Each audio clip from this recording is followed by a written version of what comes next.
Okay, in today's lesson, we're going to look at breaking down the prompt. So again, a prompt is simply the directions of your writing, which direction your writing will go in.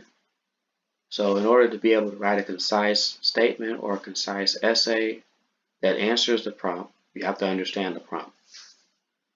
Let's look at step 1, break down the prompt. So the first thing we look at is, what is the prompt asking me to do with the text? What is my purpose for reading the text? I state text because normally in argumentative and explanatory writing, we're asked to analyze multiple texts. So what am I supposed to find there as well? Step 2, read to take notes. Read and take notes to meet a purpose. Question, how can I take notes to help me meet my purpose for reading? What kind of organizer will help me take notes? When it comes to the graphic organizer, or how we organize our notes, normally it's up to you. As a teacher, we give you suggestions. For example, if you have an argumentative essay, I would recommend a T-chart, or what I call a tic-tac notes. The tic-tac notes is, you have 9 boxes. You can have a column for each paragraph, and you can organize your thoughts in that manner. That helps you organize your thoughts because you have 3 paragraphs that you can outline in those 9 boxes, 3 columns as well. So keep that in mind. Step 3, if comparing or synthesizing, identify and group related ideas. So what ideas do the text have in common? What ideas or words are repeated across the text? So it's important to make sure we understand word choice, because word choice helps us determine the main idea and determine the overall claims. So let's look at step 4. Draft a plan or outline the response. Does my thesis answer all parts of the prompt? Do each of my claims make a clear point that supports the thesis? Again, our thesis is our topic plus our point. How will I organize my points in my body paragraphs? What evidence from the text will I use to support my ideas? So these are all things that should be going through our heads as writers, and also as readers, as we read through these texts and determine what is essential.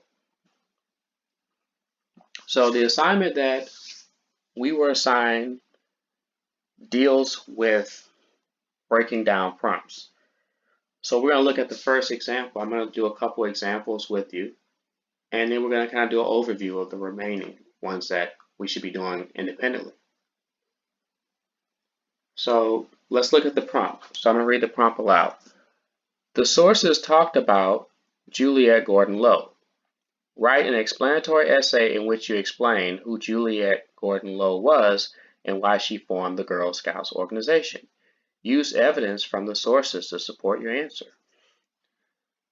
Your job as a reader is to read to understand. Your job as a writer is to write. To do what? So let's go back and look at this. So if I'm going to be doing this prompt, and let's say I've read 2 essays or 2 informational texts in relation to Juliette Gordon-Low, my job as a reader is to understand her purpose and understand her reasons for forming the Girl Scouts organization. So I'm explaining something, therefore I'm writing an explanatory essay. I'm not being asked to argue anything.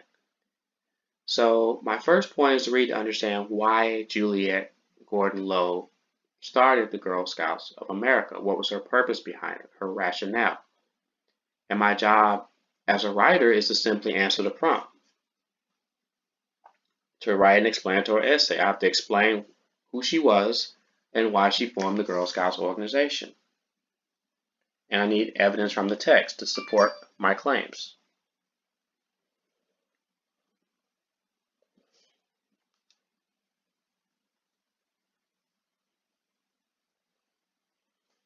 Okay, let's look at another passage. The passages are discussing whether or not students should be required to play an instrument in school. So this time we're looking at an argumentative essay. So we're going to write an argument in which we take a position on requiring every student to learn to play a musical instrument. Okay, so your job as a reader is to understand both sides of the argument. It's that simple. You have to make an argument, you have to understand both sides. Because part of the argument is making a counter argument and a rebuttal. So that is our purpose as a reader. Our job as the writer is simply to make an argument. How I would approach this is I would write 2 paragraphs supporting my position and 1 detailed paragraph addressing the opposing side, which offers a counter argument and a rebuttal. And we'll get into that more later. So there's additional ones that we will be required to look at.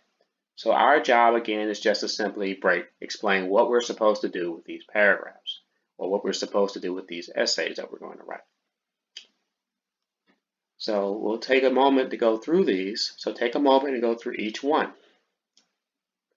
There are varying degrees of difficulty. Some are explanatory, some are argumentative. Our job is to continue to break down each one. So it's simply a practice exercise, breaking down prompts, and I'll leave you to it.